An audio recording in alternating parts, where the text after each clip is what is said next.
কাল কিয়ামতের ময়দানে রব্বুল আলামিন যদি আমাকে জিজ্ঞেস করে, এ আলে রসুল মারহারাবি, তুমি আমি আল্লাহর দরবারে কি নিয়ে এসেছো, তখন আমি আলে রসুল মারহারাবি আল্লাহর দরবারে একটা জিনিস বলবো, আল্লাহ আমি আলে রসুল মারহারাবি আপনার দরবারে আমার আলা হযরতকে নিয়ে এসেছি। আমি বলছেন মুজাদ্দিদ কাকে বলে, what is the definition of মুজাদ্দিদ? নবীজি বলছেন ইন্নাল্লাহ তাআলা ইয়াবআসু লিহাদিহিল উম্মাতে, নিশ্চয়ই রব্বুল আলামিন প্রত্যেক শতাব্দীর প্রারম্ভে এমন একজন মহামানবকে দুনিয়ার জমিনে প্রেরণ করেন। এই মহামানবের দ্বারা তৎকালীন যত ধরনের বাতিলপনা আছে, যত ধরনের ভণ্ডামি আছে, যত ধরনের অনিসলামিক কর্মকাণ্ড আছে, যত ধরনের বাতিল ফিরকা আছে, ওহাবি বলেন, শিয়া বলেন, রাফেজি বলেন, যত ধরনের বাতিলপনা আছে, যিনি তার মেধা দিয়ে, যিনি তার যোগ্যতা দিয়ে, যিনি তার কলম দিয়ে দুনিয়ার জমিন থেকে সমস্ত বাতিলপনাকে মাটির নিচে পিষিয়ে দেন এবং দুনিয়ার জমিনে যিনি হককে প্রতিষ্ঠা করেন, তাকেই বলা হয় শরীয়তের পরিভাষায় মুজাদ্দিদ। জুড়ে বলেন। আজকে আমি এমন এক মহান জাতে পাক নিয়ে আপনাদের সামনে সামান্য কিছু আলোচনা করব। আমরা যখন মুস্তফা জানে রহমত পে লাখো সালাম, শমএ বজমে হিদায়ত পে লাখো সালাম, জোরে পড়েন মারহাবা। এই নাত যখন আমাদের সামনে ভেসে আসে, এই নাতের সাথে সাথে যে মহান জাতে পাকের নুরানি নজর, নুরানি চেহারা আমাদের সামনে ভেসে আসে, আমরা যখন উঠা দো পর্দা দিখা দো চেহারা কে নূরে বারি হিজাব মে হে, আমরা যখন চমক তুঝসে পাতে হে সবে পানে वाले মেরা দিল ভি চমকা দে চমকানে वाले, আমরা যখন কাবে কে বদরুদ্দুজা তুম পে কর রোদ রোদ, তৈবা কে শামসুদ্দুহা তুম পে কর রোদ রোদ, আমরা যখন সবসে আওলা ও আলা হামারা নবী, সবসে বালা ও আলা হামারা নবী, এরকম জগৎ বিখ্যাত নাত শরীফ যখন আমাদের মুখে আসে, ওনার নামটা আমাদের অটোমেটিক ভেসে আসে। জুড়ে বলেন। তিনি জ্ঞান বিজ্ঞানের এমন এনসাইক্লোপিডিয়া, এমন ওশান, এমন সমুদ্র, যিনাকে নিয়ে ভারতে 10 জন পিএইচডি ডিগ্রি অর্জন করেছেন, যিনাকে নিয়ে পাকিস্তানের মধ্যে 10 জন পিএইচডি ডিগ্রি অর্জন করেছেন, যিনাকে নিয়ে ইউনাইটেড স্টেট অফ আমেরিকায় 1 জন পিএইচডি ডিগ্রি অর্জন করেছেন, যিনাকে নিয়ে আমাদের বাংলাদেশে আমাদের জানা মতে 1 জন পিএইচডি ডিগ্রি অর্জন করেছেন, যিনি আমাদের জামে আহমদিয়া সুন্নিয়া কামিল মাদ্রাসার সম্মানিত মুহাদ্দিস, আমার পরম শ্রদ্ধেয় উস্তাদ হুজুর আল্লামা ডক্টর নাসির উদ্দিন নাইমি সাহেব কেবলা মাদ্দাজিল হুল আলী, সকলে পড়েন মারহাবা। যিনাকে নিয়ে 10টা এমফিল ডিগ্রি হয়েছে, মারহাবা। যিনার জীবন এবং কর্ম নিয়ে উর্দু ভাষায় 45টা কিতাব রচনা হয়েছে, মারহাবা। আরবি ভাষায় 5টা কিতাব রচনা হয়েছে, ইংরেজি ভাষায় 5টা কিতাব রচনা হয়েছে, বাংলায় অসংখ্য কিতাব রচনা হয়েছে। যিনি হচ্ছেন 14th শতাব্দীর মুজাদ্দিদ, আমার সরকারে আলা হযরত। জোরে পড়েন, আরো জোরে। আমি আলা হযরতের এক একটা লকব নিব, আপনারা মারহাবা পড়তে পারবেন তো ইনশাআল্লাহ। তিনি হচ্ছেন আলা হযরত আজিমুল বরকত, ইমামে আহলে সুন্নত, ইমাম ইশক ওয়াল মোহাব্বত, পরওয়ানায়ে শাম রিসালত, ফাতিউন নজদিয়ত, इमामुल कलाम, कलामुल इमाम, हमारे सुन्नियों के पहचान, लिखे हुए कंजुल ईमान, 14th শতাব্দীর মুজাদ্দিদ ইমাম শাহ আহমদ রেজা খান ফাদলে বেলবি রহমাতুল্লাহি আলাইহি, সকলে পড়েন মারহাবা। আজকে ইনশাআল্লাহ সময় খুব সংক্ষেপ, যতটুকু সময় আছে হুজুরের জীবনী নিয়ে আপনাদের সামনে সামান্য একটু আলোচনা করার চেষ্টা করব। আর যে মুস্তফা জানে রহমত পে লাখো সালাম, আমরা যে সবসময় এই কলি পরে পরে সালাম দিচ্ছি, এটার অনুবাদটা একটু আপনাদের করে দেওয়ার চেষ্টা করব, আমি যেন সহিভাবে বলতে পারি এবং আপনারা যেন শ্রবণ করে সে মোতাবেক আমল করতে পারেন। আল্লাহ আমাদের সবাইকে সেই তৌফিক দান করুক, সকলে পড়েন আমিন। বাবা আলা হযরত কেবলার কথা কি বলবো, উনি হচ্ছেন এমন এক জাতে পাক যিনি পবিত্র কোরআনুল কারীম থেকে ওনার জন্ম সন বের করেছেন। একটু জোরে বলতে হবে সুবহানাল্লাহ। কোরআনে সবকিছু আছে না নাই? আল্লাহ বলছেন ওয়ানাজ্জালনা আলাইকাল কিতাবা তিবয়ানান লিকুল্লি শাই। আল্লাহ বলছেন we have sent down this message for explaining all kinds of thing. আল্লাহ বলছে আমার হাবিবের প্রতি এমন একটা কিতাব নাজিল করেছি যেই কিতাবের মধ্যে আমি সব কিছুর বিস্তারিত বর্ণনা দিয়ে দিয়েছি। তাহলে সব কিছু আছে না নাই? আলা হযরত কেবলার জন্ম আছে না নাই? আমাদের জন্ম আছে, কিন্তু আমরা বের করতে পারি না।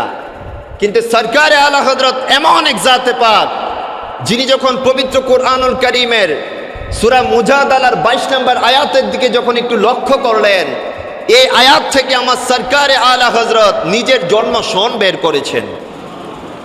এই আয়াতের মধ্যে আল্লাহ বলছেন, সবাই আমার সাথে সাথে বলেন, উলাইকা কাতাবা ফি কুলুবিহিম আল ঈমান ওয়া আইয়াদাহুম বিরূহিম মিনহু।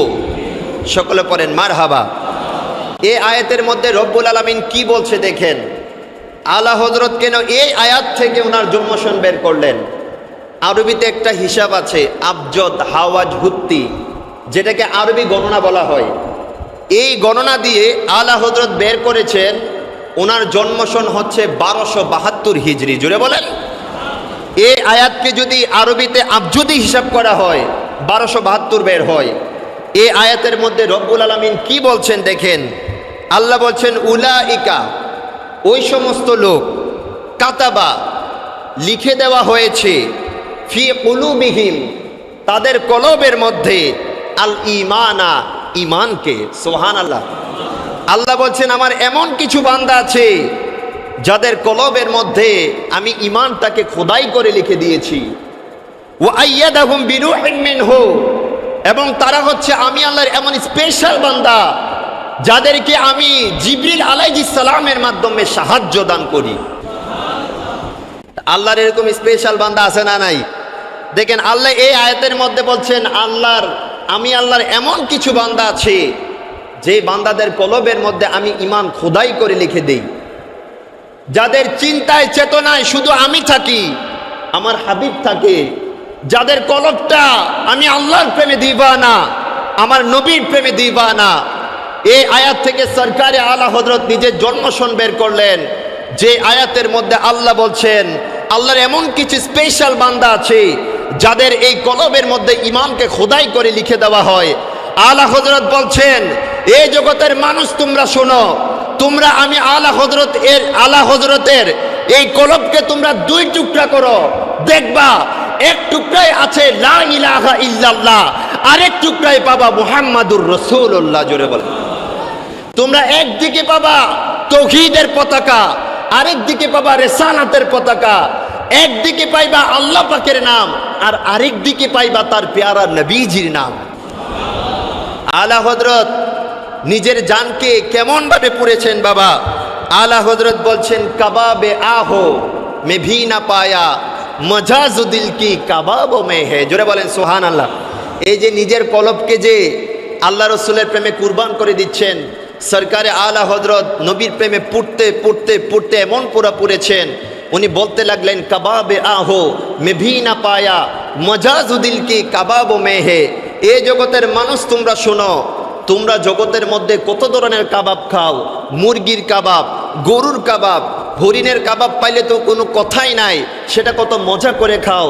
কিন্তু আমি আলা হযরতের কাছে দুনিয়ার কোনো কাবাব ভালো লাগে না, আমার কাছে মুরগির কাবাব ভালো লাগে না, আমার কাছে গরুর কাবাব ভালো লাগে না, এমনকি হরিণের কাবাবও ভালো লাগে না। কেন লাগে না? কেন লাগে না? সরকারে আলা হযরত বলতে লাগলেন এই কাবাব কিভাবে ভালো লাগবে? আমার এই কলবটাকে তোমরা দেখো, আমার এই কলবটা নবীর এশকের আগুনে পুড়তে পুড়তে নবীর এশকের কাবাব হয়ে গেছে। আরো জোরে বলেন সুবহানাল্লাহ। আলা হযরত নিজেকে আমার নবীর প্রেমে এইভাবে বাবা পুড়েছেন। তো আলা হযরত সম্পর্কে যদি বলতে চাই, রব্বুল আলামিন তার দ্বীন ইসলামকে রক্ষা করার জন্য প্রতি শতাব্দীতে বাবা একজন করে মুজাদ্দিদ প্রেরণ করেন। আমি মুজাদ্দিদের পরিচয় যদি আপনাদেরকে দিতে চাই, আবু দাউদ শরীফের মধ্যে আল্লাহর পেয়ারা নবীজি রসুল আরবি রসুল আকরাম নূরে মুজাসসাম সাল্লাল্লাহু আলাইহি ওয়াসাল্লাম মুজাদ্দিদের পরিচয় আমাদেরকে দিচ্ছেন। নবীজি বলছেন, ইন্নাল্লাহা ইয়াবআসু লিহাদিহিল উম্মাতি আলা রাসি কুল্লি মিআতি সানাতিন মাই ইউজাদ্দিদু লাহা দীনাহা। জোরে পড়েন সুবহানাল্লাহ। নবীজি বলছেন মুজাদ্দিদ কাকে বলে, what is the definition of মুজাদ্দিদ? নবীজি বলছেন, ইন্নাল্লাহা তাআলা ইয়াবআসু লিহাদিহিল উম্মাতি, নিশ্চয়ই রব্বুল আলামিন প্রত্যেক শতাব্দীর প্রারম্ভে এমন একজন মহামানবকে দুনিয়ার জমিনে প্রেরণ করেন। এই মহামানবের দ্বারা তৎকালীন যত ধরনের বাতিলপনা আছে, যত ধরনের ভণ্ডামি আছে, যত ধরনের অনিসলামিক কর্মকাণ্ড আছে, যত ধরনের বাতিল ফিরকা আছে, ওহাবি বলেন, শিয়া বলেন, রাফেজি বলেন, যত ধরনের বাতিলপনা আছে, যিনি তার মেধা দিয়ে, যিনি তার যোগ্যতা দিয়ে, যিনি তার কলম দিয়ে দুনিয়ার জমিন থেকে সমস্ত বাতিলপনাকে মাটির নিচে পিষিয়ে দেন এবং দুনিয়ার জমিনে যিনি হককে প্রতিষ্ঠা করেন, তাকেই বলা হয় শরীয়তের পরিভাষায় মুজাদ্দিদ। জুড়ে বলেন। সর্বসম্মতিক্রমে এই চতুর্দশ শতাব্দীর মুজাদ্দিদ ছিলেন আমার সরকার আলা হযরত আজিমুল বরকত ইমামে আহলে সুন্নাত আমার সরকার আলা হযরত। জুড়ে বলেন সুবহানাল্লাহ। আলা হযরতের এই জীবনী যদি আমি আপনাদেরকে একটু বলি বাবা, ওনার আজানি নাম ছিল মুহাম্মদ। সুবহানাল্লাহ। ওনার বাবা ওনাকে ডাকতেন আহমদ মিয়া বলে, ওনার আম্মা জান ওনাকে ডাকতেন আম্মান মিয়া বলে, এবং তিনি নিজের নাম রেখেছেন আব্দে মুস্তফা, নবীজির গোলাম। জুড়ে বলেন সুবহানাল্লাহ। আলা হযরতের মেধার কথা যদি বলি, আলা হযরত কেবলাকে একটু লক্ষ্য করেন। আলা হযরত কেবলাকে আমাদেরকে চিনতে হবে। আলা হযরতকে চিনলে আপনি সুন্নিয়ত চিনবেন। দেখেন, আলা হযরত কেবলা এমন এক জাতে পাক ছিলেন, ওনার বয়স মাত্র 6 বছর। কয় বছর বলেন, কয় বছর? আজকে আমি আতাউর রহমান জুনায়েদ আপনাদের মিম্বরে দাঁড়িয়েছি। আমি 17 বছর লেখাপড়া করেছি। আমি জামে আহমদিয়া সুন্নিয়া কামিল মাদ্রাসা থেকে ফিক, কামিলের যে ফিক আছে সেটা কমপ্লিট করেছি, এখন হাদিস করছি। তারপর আমার যোগ্যতা হয়েছে আপনাদের সামনে 2-4টা কথা বলার জন্য। কিন্তু সরকারে আলা হযরত এমন এক জাতে পাক ছিলেন, যিনি মাত্র 6 বছর বয়সে আমার নবীর ঈদে মিলাদুন্নবীর হক্কিয়তের ওপর, মিলাদুন্নবী এটা যে শরীয়ত সম্মত এই বিষয়ের উপর 6 বছর বয়সে 2 ঘন্টা যিনি কোরআন এবং হাদিস থেকে ডক্টরি রেখেছেন, তিনি ছিলেন আমার সরকারে আলা হযরত। আরো জোরে বলেন সুবহানাল্লাহ। মাশাআল্লাহ। সামনে মিলাদুন্নবীর মাস আসতেছে বাবা। মিলাদুন্নবী আসলে আমরা খুশি না নারাজ? হে বাবা, খুশি না নারাজ?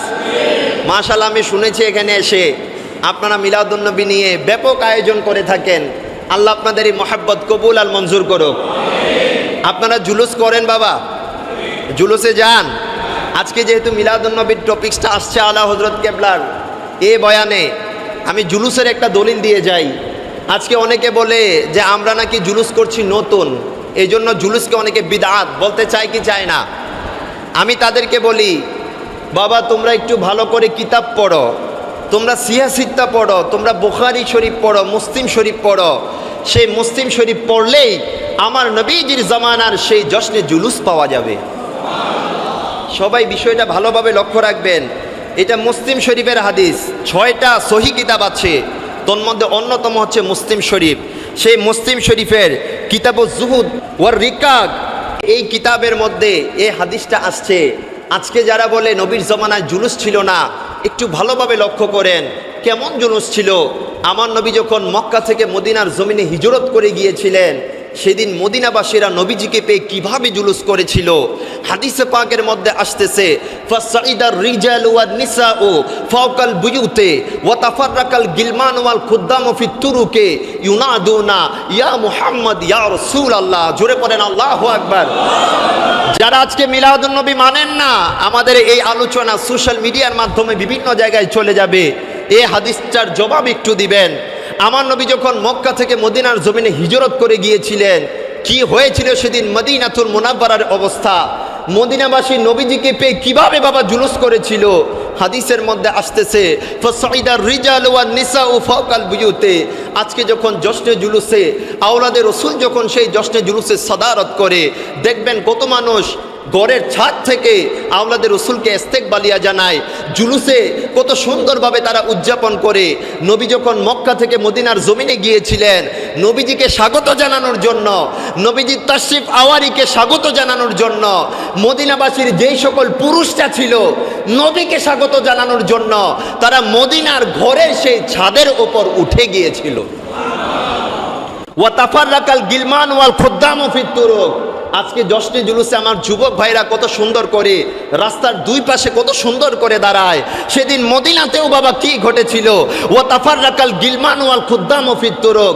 সেদিন মদিনাবাসী আমার নবীজির তাশরিফ আওয়ারিকে বরণ করার জন্য মদিনাবাসীর যে সকল যুবকরা ছিল এই যুবকরা রাস্তার দুই পাশে সুন্দর করে দাঁড়িয়ে গিয়েছিল এবং তারা বলতেছিল ইউনাদুনা, তারা বলতেছিল ইয়া মুহাম্মদ ইয়া রাসূল আল্লাহ। আজকে যখন জশ্নে জুলুস আসলে আমরা তোলা আল বদরু আলাইনা মিন সানিয়াতিল বাদাই সবসে আওলা ওয়া আলা হামারা নবী সবসে বালা ওয়া আলা হামারা নবী জশ্নে আমাদের রাসূল আল্লাহ হি আল্লাহ। এইভাবে আজকে যখন নবীজির তাশরিফ আওয়ারিকে কেন্দ্র করে আজকে যেইভাবে গোটা বাংলার আকাশ বাতাসকে আমরা মুখরিত করি, সেদিন আমার নবীর তাশরিফ আওয়ারিকে কেন্দ্র করে মদিনাবাসীর সমস্ত লোকজন আমার নবীজিকে ইয়া রাসূল আল্লাহ বলে বলে ইস্তেকবালিয়া জানিয়ে জানিয়ে গোটা মদিনার আকাশ বাতাসকে মুখরিত করেছিল। তাহলে জুলুস আছে না নাই? মুসলিম শরীফ বাবা, কোন শরীফ? মুসলিম শরীফের হাদিস, জুলুস আছে বাবা। তো আল্লাহ আমাদেরকে নবীজির ইশক মহব্বত দান করে আমরা যেন প্রতি বছরে জুলুসকে আরো বেশি সুন্দরভাবে উদযাপন করতে পারি, আল্লাহ সেই তৌফিক দান করুক। আরে নবীর যখন দুনিয়াতে তাশরিফ আওয়ারি হয়েছে আল্লাহ তো কত সুন্দর জুলুস সাজাইছে বাবা। আল্লাহ বিবি হাওয়া, বিবি মারিয়াম, বিবি আসিয়া থেকে শুরু করে যেই ঘরে আমার নবী তাশরিফ এনেছেন সেখান থেকে আসমান পর্যন্ত ৭০,০০০ নূরের ফেরেশতা আল্লাহ ফিট করে দিয়েছিলেন আমার নবী দুনিয়ার জমিনে তাশরিফ আওয়ারিকে ইস্তেকবালিয়া জানানোর জন্য। এটা হচ্ছে মিলাদুন নবী। আমরা দলিল নিয়ে মিলাদুন নবী করি।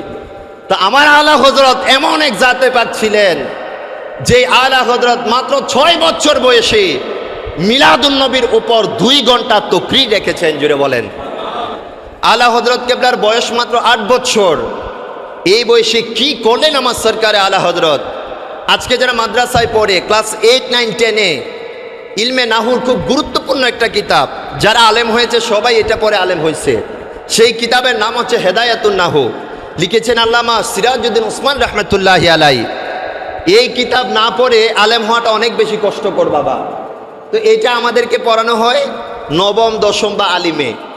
কিন্তু সরকারে আলা হযরত জ্ঞান বিজ্ঞানের এমন এক ওশেন ছিলেন, এমন এক সমুদ্র ছিলেন, যেই কিতাব আজকে আমরা বাংলাদেশে 15 বছর 16 বছরে আমাদের হাতে দেওয়া হয়, সেই কিতাবের ব্যাখ্যা গ্রন্থ এটা তো পড়ছেন নিজের হাতে সেই কিতাবের ব্যাখ্যা গ্রন্থ লিখেছেন আলা হযরত মাত্র 8 বছর বয়সে। আপনারা সুবহানাল্লাহ আওয়াজ আসতেছে না বাবা? কয় বছর বাবা? 8 বছর বয়সে তিনি জ্ঞান বিজ্ঞানের এমন বিস্ময়কর প্রতিভা ছিলেন। আলা হযরতের বয়স যখন 13 তখন ওনার বুখারি শেষ, মুসলিম শরীফ পড়া শেষ, ইবনে মাজ্জা শেষ, যত ধরনের হাদিসের কিতাব বলেন, তাফসিরের কিতাব বলেন, ফিকার কিতাব বলেন, যত ধরনের কিতাব আছে 13 বছর বয়সে সব কিতাব আমার আলা হযরত আয়ত্ত করে ফেলেছেন। আজকে আমাদেরকে দস্তারে ফজিলত দেওয়া হয় কামিলে যখন আমাদের বয়স 24-25, কিন্তু সরকারে আলা হযরতকে সেই দস্তারে ফজিলত দেওয়া হয়েছিল মাত্র 13 বছর বয়সে। এবং সেখান থেকে আমার সরকারে আলা হযরত ফতোয়া লেখা শুরু করে দিলেন। আলা হযরত কেবলার আব্বাজানের কাছে একটা ফতোয়া আসছিল দুধ মানিয়ে। কোনো মহিলার স্তন থেকে কোনো ছোট্ট বাচ্চার নাক দিয়ে দুধ গিয়ে যদি তার কণ্ঠনালীতে যায় তখন সেই মহিলা ওই ছেলের দুধমা হবে কিনা, এই মাসালা যখন আসছে তখন সরকারে আলা হযরত কোরআন এবং হাদিস থেকে প্রমাণ করেছেন হ্যাঁ অবশ্যই অবশ্যই ওই মহিলা ওই সন্তানের দুধমা হিসেবে সাব্যস্ত হবে। জোরে বলে সুবহানাল্লাহ। এই ফতোয়া যখন আমার সরকারে আলা হযরতের আব্বাজান দেখলেন তখন থেকে আমার সরকারে আলা হযরতকে ফতোয়ার সেই অনুমতি দিয়ে দিলেন। অবাক হয়ে যাবেন, সরকারে আলা হযরত ফতোয়ার এমন এক কিতাব রচনা করেছেন আমাদের হানাফি মাযহাবের শ্রেষ্ঠত্বের উপর সরকারে আলা হযরত একটা কিতাব লিখেছেন। সেই কিতাবের নাম হচ্ছে ফতোয়ার কিতাব লিখেছেন। সেই ফতোয়ার কিতাবের নাম হচ্ছে ফতোয়ায়ে রাজবিয়া। বর্তমানে এই ফতোয়ায়ে রাজবিয়া 30 খণ্ডে রচিত। জোরে বলেন, প্রত্যেকটা জিনিসের পুঙ্খানুপুঙ্খানুরূপ আমাদের হানাফি মাযহাবের ফতোয়াগুলো যে শ্রেষ্ঠ, সরকারে আলা হযরত ওনার ফতোয়ায়ে রাজবিয়ার মধ্যে সেগুলা দলিল আদিল্লা দিয়ে প্রুফ করেছেন। জোরে পড়েন মারহাবা। তিনি হচ্ছেন আমার সরকারে আলা হযরত। সরকারে আলা হযরত দুনিয়ার শরীয়তি ইলম শেষ, এখন তো বাবা তরিকতি ইলম লাগবে আমার সরকারে আলা হযরতের কাছে। আজকে অনেকে দেখবেন বলে যে পীরের হাতে বায়াত গ্রহণ করার দরকার নাই, তরিকতের দরকার নাই, বলে কি বলে না? ইমামে মালিক রাহমাতুল্লাহি আলাইহি বলছেন, মান তাফাক্কাহা ওয়ালা ইয়াতাসাওয়াফা ফাকাত তাফাসসাকা। যে ব্যক্তির কাছে শরীয়ত আছে কিন্তু তরিকত নাই, সেই ব্যক্তি ফাসেক হয়ে যাবে। উনি বলছেন ওয়ামান ইয়াতাসাওয়াফা ওয়ালা ইয়াতাফাক্কাহা ফাকাত তাজান্দাকা। আবার কোনো মানুষ শুধু তরিকত করে কিন্তু শরীয়তের কোনো ধার ধারে না, নামাজ নাই, রোজা নাই, এরকম কিছু ভণ্ড আছে না নাই? যে নামাজ লাগবে না, রোজা রাখবে না, আমার মুর্শিদ আমাকে তরাই দিবে, এরকম আছে না নাই? বাবা কোনো মুর্শিদকে এই কথা বলছে? আর কোনো মুর্শিদ যদি এই কথা বলে যে নামাজ রোজা পড়ার দরকার নাই, তোরা আমি এমনি জান্নাতে নিয়ে যাব, তাহলে আমাদের মতে সে হচ্ছে বন্ড মুর্শিদ। কথা কোন ঠিক কিনা? ইমাম মালিক রাহমাতুল্লাহি আলাইহি বলছেন, পরিপূর্ণ কখন একজন মানুষ হতে পারবে, একজন মানুষ কখন পরিপূর্ণতার কামালে হতে পৌঁছতে পারবে? ইমাম মালিক রাহমাতুল্লাহি আলাইহি বলছেন, ওয়ামা ইয়াতাফাক্কাহা ওয়া ইয়াতাসাওয়াফা ফাকাত তাকাম্মালা। যে ব্যক্তির কাছে শরীয়ত আছে আবার তরিকত আছে, এই ব্যক্তি আমার আল্লাহর দরবারে সবচাইতে মকবুল হিসেবে পরিচিত হবে। জোরে বলেন। আজকে দেখবেন, আজকে আমাদের জামিয়ার দিকে তাকান বাবা, জামিয়ার একদিকে শরীয়তের কারখানা, আরেকদিকে তরিকতের কারখানা। আপনি যখন জামে এবং খানকা শরীফের সেই রাস্তার মধ্যে আপনি যখন হাঁটবেন, হাতের ডান দিকে শরীয়তের সেই ক্যান্টনমেন্ট, হাতের বাম দিকে তরিকতের সেই ক্যান্টনমেন্ট। আমরা কোথায় অবস্থান করছি? আমরা মাঝখানে অবস্থান করছি। জামিয়া হচ্ছে বাংলাদেশের মধ্যে এমন প্রতিষ্ঠান, এবং বাংলাদেশের মধ্যে এমন আরো অনেক হক্কানি প্রতিষ্ঠান আছে যেখানে শরীয়তও আছে বাবা, তরিকতও আছে। কথা কোন ঠিক কিনা? তো আলা হযরত শরীয়তের জ্ঞান অর্জন করলেন, এখন তরিকতের জ্ঞান তো আমার সরকারে আলা হযরতকে অর্জন করতে হবে। কি করবেন? আলা হযরত একবার মন খারাপ করে দুপুরে খাবার খেয়ে ঘুমিয়ে পড়লেন। আপনারা প্রত্যেকে চেষ্টা করবেন দুপুরে খাবার খেয়ে একটু বিশ্রাম নিতে। এটাকে শরীয়তের পরিভাষায় কাইলুলা বলা হয়। এই কাইলুলা এটা হচ্ছে আমার পেয়ারা নবীজির সুন্নত। জোরে বলেন, এটা সুন্নতে মুবারাকা। সরকারে আলা হযরত সবসময় দুপুরে খাবার খেয়ে কাইলুলা করতেন। নিদ্রায় গেলেন মন খারাপ করে, হঠাৎ ওনার দাদা নকি আলী রেজা রহমতুল্লাহি আলাইহি উনি ওনার স্বপ্নের মধ্যে তাশরিফ এনেছেন। বলছে, বাবা তুমি টেনশন করো না, তোমার মনের দুঃখ দূর হয়ে যাবে। তারপর দেখা গেল হযরতে আব্দুল কাদের বাদায়ুনি রহমতুল্লাহি আলাইহি উনি আমার সরকারে আলা হযরতের দরবারে তাশরিফ আনলেন। জুড়ে বলেন সুবহানাল্লাহ। তৎকালীন অনেক বড় আলেম ছিলেন আব্দুল কাদের বাদায়ুনি রহমতুল্লাহি আলাইহি। উনি যখন আসলেন তখন সরকারে আলা হযরত বলছেন, আমি শরীয়তের জ্ঞান অর্জন করেছি, আমার তরিকতের জ্ঞান অর্জনের জন্য তো আমাকে কিছু একটা করতে হবে। তখন উনি পরামর্শ দিলেন যে আপনি আলে রসুল মারহারাবির নিকট বায়াত গ্রহণ করেন। জুড়ে বলেন। দেখেন আলা হযরতের পীরের কথা বলছি আমি। আলা হযরত কেবলার পীর ছিল আলে রসুল মারহারাবি রহমতুল্লাহি আলাইহি। সরকারে আলা হযরত চলতে লাগলেন পীরের উদ্দেশ্যে। এদিকে পীর সরকারে আলা হযরতকে রিসিভ করার জন্য একদম শহরের উপকণ্ঠের যে রাস্তা আছে সেই রাস্তার মধ্যে এসে দাঁড়িয়ে থাকলেন। কিছু আছে মুরিদ, আবার কিছু আছে মুরাদ। মুরিদ মানে আমরা সাধারণ, আমাদের পীর দরকার। আবার মুরাদ হচ্ছে এমন মুরিদ যাদেরকে স্বয়ং পীর চায়, যাদেরকে পীর চায় নিজের সিলসিলার মধ্যে দাখিল করার জন্য। এরকম সৌভাগ্যবান মানুষ আছে না নাই বাবা? সরকারে আলা হযরত এমন এক জাতে পাক ছিলেন। তা আলে রসুল মারহারাবি রহমতুল্লাহি আলাইহি যিনি আমার সরকারে আলা হযরতের পীর সাহেব ছিলেন, উনি শহরের উপকণ্ঠে এসে দাঁড়িয়ে থাকলেন।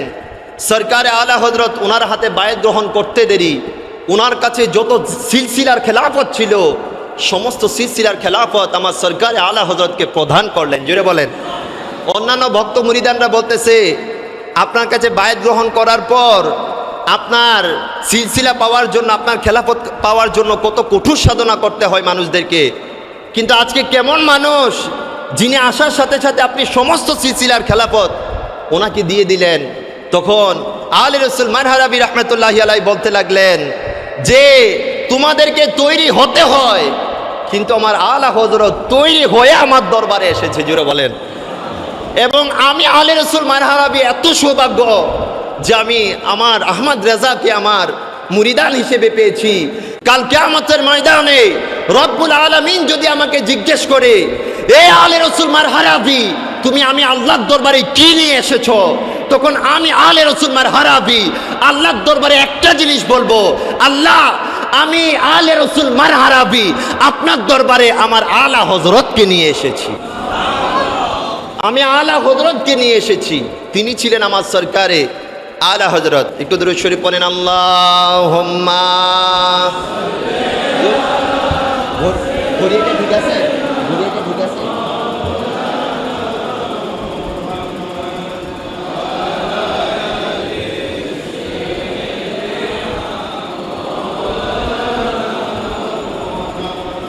বাবা সময় খুব সংক্ষেপ, বলতে গেলে এরকম অনেক আলা হযরত কেবলার জীবনে অনেক বলা যাবে, সময় সংক্ষেপ।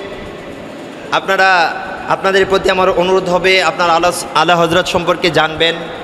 আমাদের বাংলা ভাষায় আলা হযরত কেবলার অনেক কিতাব রচনা হয়েছে, তো সরকারে আলা হযরত সম্পর্কে আপনারা জানবেন, পড়বেন, ইনশাল্লাহ আপনাদের ঈমান মজবুত হবে। সকলে পড়েন আমিন।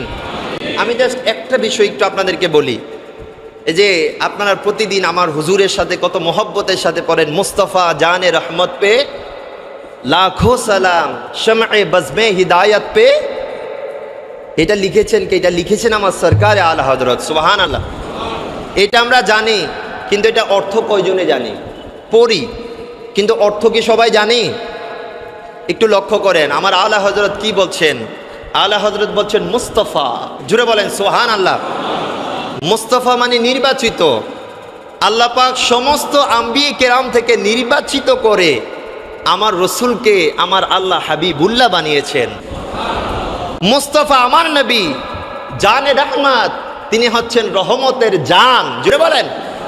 আল্লাহ বলছেন ওয়ামা আরসালনাকা ইল্লা রাহমাতাল লিল আলামিন, যে আমি আমার হাবিবকে দুনিয়ার জমিনে রহমত করে প্রেরণ করেছি। তো আলা হযরত কত সুন্দর করে বলছেন মুস্তাফা আমার নবী, মুস্তাফা জানে রহমত, আমার নবী হচ্ছে রহমতের জান, পে লাখো সালাম, আমার নবীর প্রতি লাখো সালাম। সুবহানাল্লাহ। আচ্ছা নবীর প্রতি লাখো সালাম কেন? কোটি সালাম দিলেও কি বাবা আমরা কখনো হক আদায় করতে পারবো? তো লাখো সালাম কেন বলছে? এটা কসরত বোঝানোর জন্য সরকারে আলা হযরত লাখো সালাম বলছেন। তারপর বলছেন শমএ বজমে হিদায়াত পে লাখো সালাম। জুড়ে বলেন সুবহানাল্লাহ। আলা হযরত বলছেন শমএ বজমে হিদায়াত। শমউন মানে মোমবাতি। কি বাবা? লক্ষ্য করেন, এটা যখন জানবেন অর্থটা, একটু অর্থটার দিকে লক্ষ্য করে দয়াল নবীজির সবজে গম্বদের দিকে তাকিয়ে একটু মিলাদ শরীফ পড়বেন, অন্তর শীতল করে দিবে একজন। জবান ছেড়ে বলেন তিনি কে? আরো জোরে বলেন না তিনি কে? দেখেন আলা হযরত বলছেন শমএ বজমে হিদায়াত। শমউন মানে মোমবাতি, বজম মানে মজলিস, হেদায়াত এটা হচ্ছে মাজদার, বমানা ইসমে ফাইল আল হাদি, হেদায়াতের মজলিসের যিনি মোমবাতি।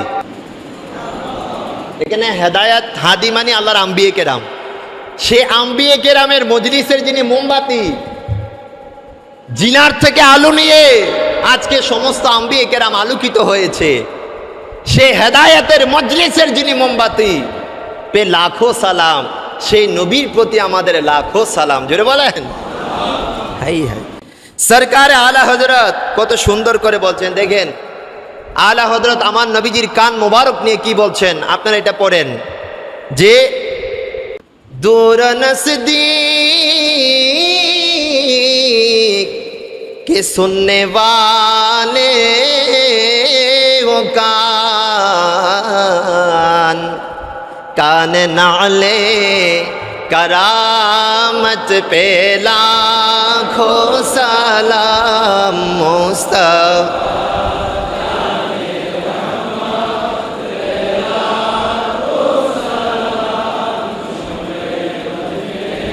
हिदायत। लेकिन आला हजरत বলছেন দূর ও নজদিক, কাছে এবং দূরে, শুননে ওয়ালে ও কান, কাছে এবং দূরে শ্রবণকারী ওই কান। সুবহানাল্লাহ। অর্থাৎ আমার নবীজির কান মোবারক এমন, নবীজি দূরেও শুনে কাছেও শুনে। জোরে বলেন। আজকে তো অনেকে বলে নবী নাকি দেয়ালের এই পাশ থেকে ওই পাশেও দেখে না। নাউজুবিল্লাহ বলবেন না? অথচ নবী দেখে কি দেখে না? তাবরানী শরীফের হাদিসের মধ্যে নবীজি বলছেন ইন্নাল্লাহ তাআলা রাফা'লি আদ-দুনিয়া ফাআনা আনজুরু ইলাইহা ওয়া ইলা মা হুয়া কাইনুন ফিহা ইলা ইয়াউমিল কিয়ামা কাআন্নামা আনজুরু ইলা কাফি হাযিহি। আমার নবী বলছেন রব্বুল আলামিন আল্লাহর গোটা সৃষ্টি জগৎকে আমি নবীর কাছে এত ছোট করে দিয়েছে, এত সংকীর্ণ করে দিয়েছে। আল্লাহর কায়নাতের আরশ বলো, কুরসি বলো, লৌহ বলো, কলম বলো, জমিন বলো, আসমান বলো, আল্লাহর কায়নাতের যা কিছু আছে আমি নবী কেমনভাবে দেখি জানো? আমি আমার হাতের তালুকে যেমনভাবে দেখি, আজকে ইয়ার আলী মসজিদের মধ্যে বসে বসে আমার যেই উম্মতটা আমি নবীকে ইয়া নবী সালাম আলাইকা বলে ডাক দিচ্ছ, আমি আমার উম্মতটাকে আমার হাতের তালুর মধ্যে দেখি। আলা হযরত বলছেন ওই কানের প্রতি সালাম, যেই কান দূরেও শুনে কাছেও শুনে, কানে না লে কারামত পে লাখো সালাম। এটা এমন কান, যেই কান হচ্ছে পুঁথি যুক্ত, হীরা মণিযুক্ত সেই কান। এই কানের কারামতের উপর আমি আলা হযরতের লাখো সালাম। জুড়ে বলেন। এমনিভাবে বলতে গেলে এটা অনেক বড়। প্রতিটা পংক্তিতে পংক্তিতে আলা হযরতের এক একটা নাত, হয়তো কোরআনে পাকের তাফসির, না হয় হাদিসে পাকের তাফসির, নিজের থেকে কোনো কিছু লিখেন নাই, কোরআন এবং হাদিস গবেষণা করে এগুলা সার নির্দেশ দিয়ে যে শের লিখেছেন তিনি হচ্ছেন আমার সরকারে আলা হযরত। জুড়ে বলেন সুবহানাল্লাহ। এখন আলা হযরতকে যদি জিজ্ঞেস করি, যেহেতু শেরের কথা আসছে, আলা হযরত বলছে ইয়া রাসূলুল্লাহ, আল্লাহ আমার নবীর দরবারে আলা হযরত বলছে ইয়া রাসূলুল্লাহ করো তেরে নাম পে যা ফিদা, না বস এক যা দুজাহাঁ ফিদা, দুজাহাঁ সে ভি নেহি জি ভরা, করো ক্যা করু রো জাহাঁ নেহি। জোরে বলেন সুবহানাল্লাহ। আলা হযরত বলছে ইয়া রাসূলুল্লাহ, আমাকে আল্লাহ একটা জীবন দিয়েছেন, নবী গো আপনার সম্মান বর্ণনা করার জন্য আমার একটা জীবন যথেষ্ট না। সুবহানাল্লাহ।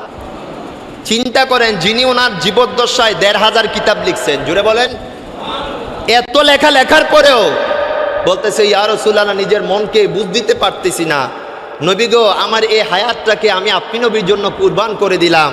নবী আমাকে যদি রব্বুল আলামিন এরকম কোটি হায়াত দেন, যে হায়াতে জিন্দেগানির মধ্যে আছি, এরকম কোটি কোটি হায়াত যদি রব্বুল আলামিন দে, আমি ইমাম আহমদ রেজার কলম ইয়া রাসূলুল্লাহ আপনি নবীর শান মানে অবিরত থাকবে। জুড়ে বলেন।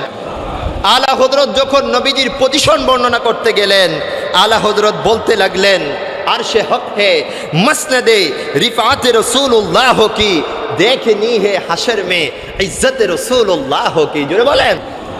आला हजरत बोलছেন तुझसे और जन्नत से क्या मतलब वहाँ भी दूर हो, हम रसूलुल्लाह की जन्नत रसूलुल्लाह के। जुड़े बोलें सुभान अल्लाह। आला हजरत নবীজির আঙ্গুল মুবারকের কারামত সম্পর্কে বলতে গেলেন, বলতে গিয়ে কত সুন্দর করে বলেন सूरज उल्टे पाव पलटे चाँद इशारे से हुचाक आंदे नजदी देख ले कुदरत रसूलुल्लाह की। जुड़े बोलें। सरकार आला हजरत नबीजिर नूर সম্পর্কে বলতে গিয়ে কত সুন্দর বললেন तेरे नस्ले पाक में है बच्चा बच्चा नूर का तुझी आईने नूर तेरा सब घराना नूर का। सरकार आला हजरत কামলি वाला नबीजिर इनमें गायब নিয়ে কত সুন্দর করে বলছেন और कोई गायब क्या तुमसे निहा हो वाला जब ना खुदा ही छुपा तुम पे कर रोद रोज। জুড়ে বলেন। এইভাবে সরকারে আলা হযরত এক একটা নাতের উপর বাবা কয়েক ঘন্টার তকরির আছে। আমার হুজুর থেকে আমরা এগুলো শিখেছি। তো আল্লাহ পাক আমার হুজুরের হায়াতের মধ্যে কোটি কোটি বরকত দান করুক। সকলে পড়েন আমিন। সম্মানিত হাজিরিন, আমাদের অত্র মসজিদের একজন মুসল্লি, খুব মোহাব্বতের মুসল্লি, আজকে যেই সরকারে আলা হযরতের আলোচনা করলাম, শুনেছি উনি নাকি প্রতি সপ্তাহে আমার সরকারে আলা হযরতের ফাতেহা করতেন। মারহাবা পড়েন। উনি আশা করেছিলেন উনি নাকি বলে গিয়েছিলেন ইনশাল্লাহ আমার মোটটা জুমাবারে হবে। তা আজকে ফজরের সময় উনি ইন্তেকাল করেছেন, মরহুম ইয়াসিন রাজা রহমতুল্লাহি আলাই। আল্লাহ পাক